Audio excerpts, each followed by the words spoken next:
할렐루야, 생명 주신 하나님께 감사를 드립니다. 오늘도 거친 세상 속에서 하나님의 말씀으로 승리하며 살아가기를 소망하는 성도님이 되시기를 소망하면서 10월 28일 수요일 새벽 기도회를 하나님께 드리도록 하겠습니다. 오늘 하나님께서 우리에게 주신 말씀은 시편 6편 1절부터 10절까지 말씀입니다. 제가 봉독하도록 하겠습니다. 여호와여, 주의 분노로 나를 책망하지 마시오며 주의 진노로 나를 징계하지 마옵소서. 여호와여, 내가 수척하였사오니 내게 은혜를 베푸소서. 여호와여, 나의 뼈가 떨리오니 나를 고치소서. 나의 영혼도 매우 떨리나이다. 여호와여, 어느 때까지니이까? 여호와여, 돌아와 나의 영혼을 건지시며 주의 사랑으로 나를 구원하소서. 사망 중에서는 주를 기억하는 일이 없사오니 스올에서 주께 감사할 자 누구리이까? 내가 탄식함으로 피곤하여 밤마다 눈물로 내 침상을 띄우며 내 요를 적시나이다. 내 눈이 근심으로 말미암아 쇠하며 내 모든 대적으로 말미암아 어두워졌나이다. 악을 행하는 너희는 다 나를 떠나라. 여호와께서 내 울음소리를 들으셨도다. 여호와께서 내 간구를 들으셨으며 여호와께서 내 기도를 받으시리로다. 내 모든 원수들이 부끄러움을 당하고 힘이 떨미며 갑자기 부끄러워 물러가리로다. 아멘. 시편 6편은 참회 시입니다. 하나님께 자신의 죄를 탄식하며 회복을 간구하는 기도입니다. 또한 심신이 병든 사람이 치료해 달라고 요청하는 질병의 시이기도 합니다. 시편 기자는 병들어 있는 상태에 있습니다. 사람은 육체가 병에 걸리면 더 이상 인생이 즐겁지 않습니다. 병이 걸리면 육체는 제 기능을 발휘하지 못하기 때문에 매우 고통스럽고 슬픔이 찾아옵니다. 그래서 질병 중에 낙심과 절망이 찾아오는 것은 너무나 당연한 것입니다. 그런데 본문에 나오는 병의 고통은 조금 다릅니다. 자신의 죄로 인하여 하나님의 분노하심과 징계를 느끼고 있는 고통입니다. 1절에 여호와여, 주의 분노로 나를 책망하지 마시오며 주의 진노로 나를 징계하지 마옵소서. 혹시나 하나님께서 나의 죄를 보시고 나를 버리시지 않았는지 두려워하고 있습니다. 시편 기자는 자신도 모르게 죄에 빠져들었고 하나님과의 관계가 멀어진 것입니다. 다시 하나님께 되돌아가는 길은 한 가지입니다. 회개하며 하나님의 구원을 바라는 것입니다. 시편 기자는 다시 하나님께 간절히 기도하면서 먼저 자신이 죽음의 위협까지 강하게 느끼고 있음을 기도하고 있습니다. 2절입니다. 여호와여, 내가 수척하였사오니 내게 은혜를 베푸소서. 여호와여, 나의 뼈가 떨리오니 나를 고치소서.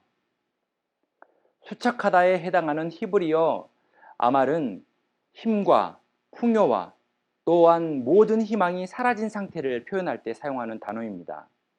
몸이 아파서 온몸에 힘이 빠지고 모든 희망을 잃어버린 것입니다.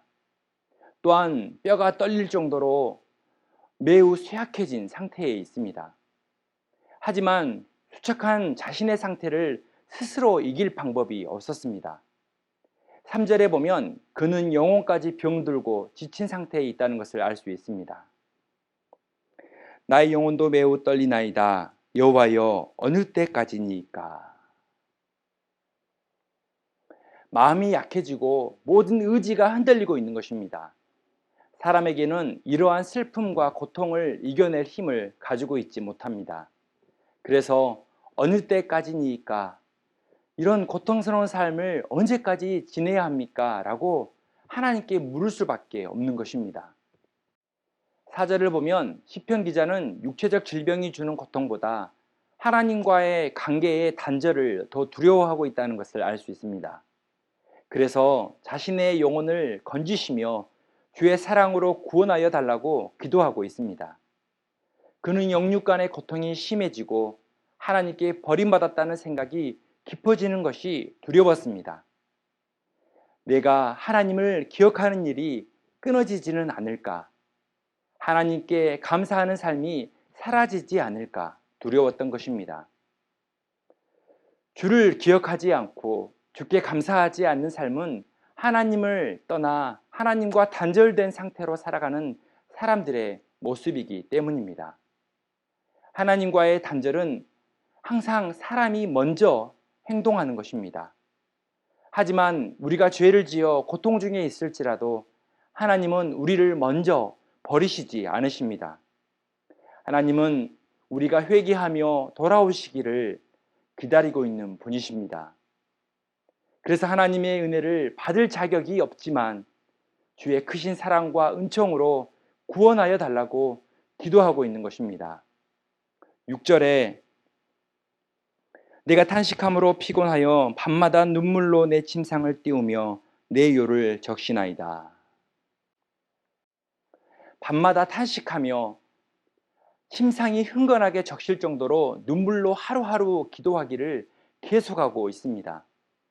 충분히 잠을 자야 하는 밤에 잠을 못 자고 이렇게 눈물을 흘리며 기도하는 것은 하나님의 긍휼하심을 간구하며 하나님과의 관계가 회복되기를 소망하고 있는 모습인 것입니다. 간절한 기도는 마침내 하나님께서 우리를 구원하실 것이라는 믿음과 확신을 얻을 수 있게 합니다. 9절에 여호와께서 내 간구를 들으셨으며 여호와께서 내 기도를 받으시리로다. 시편 기자는 하나님께서 자신을 용서하여 주심을 확신하게 되었고 죄로부터 자유하게 되는 은혜를 경험하게 되었습니다. 지금은 여전히 몸이 아프고 지금은 여전히 환경이 달라지지 않을지라도 계속해서 하나님의 일하심을 믿고 기도할 수 있는 힘이 생긴 것입니다. 소망 중에 하나님의 회복의 때를 기다리는 힘을 얻게 된 것입니다. 성경은 믿음의 기도가 병을 낫게 하고 죄를 용서하는 능력이 있다고 말씀합니다. 야고보서 5장 15절에 믿음의 기도는 병든 자를 구원하리니 주께서 그를 일으키시리라. 혹시 죄를 범하였을지라도 사하심을 받으리라. 아멘. 믿음의 기도는 하나님께서 병든 자에게 치유와 은혜를 내려주시는 것입니다. 그만큼 믿음의 기도는 확고한 믿음으로 드리는 기도를 의미합니다. 우리가 절망 중에도 순수한 믿음과 간절한 기도를 통하여 하나님께 응답을 경험하고 또한 성도의 삶으로서 기도의 끈을 놓지 않는 축복의 삶을 살아가기를 소망합니다. 사랑하는 성도 여러분, 오늘도 우리의 피난처는 오직 하나님을 믿고 기도하기를 바랍니다. 우리는 한순간에 죄에 빠지는 아주 연약한 사람입니다. 그래서 세상의 힘을 이길 능력이 없습니다. 우리는 끊임없이 하나님을 분노하게 하고 진노하게 하는 죄의 힘을 이길 힘이 없습니다. 뿐만 아니라 우리의 몸과 마음을 수척하게 만드는 육신의 연약함을 이길 방법 또한 없습니다. 오늘 말씀은 인간의 소망이 모두 끊어진 절망의 순간에도 다시 살아나는 생명의 원천이 하나님에게 있음을 깨닫게 합니다. 그래서 기도의 자리에서 새로운 희망의 끈을 놓지 않고 계속 우리로 하여금 기도하게 하는 것입니다. 기도는 가장 어려운 순간에 우리를 다시 새롭게 변화시키는 하나님께서 주시는 귀한 선물과도 같습니다. 모든 힘과 풍요와 희망이 사라진 상황 속에서도 하나님께 우리 함께 기도하기를 바랍니다. 오늘도 믿음의 기도를 통하여 믿음과 확신으로 살아가는 복된 삶이 되기를 소망합니다. 말씀을 적용해 보겠습니다. 병들고 아플 때 하나님과의 관계가 더 깊어지고 있습니까?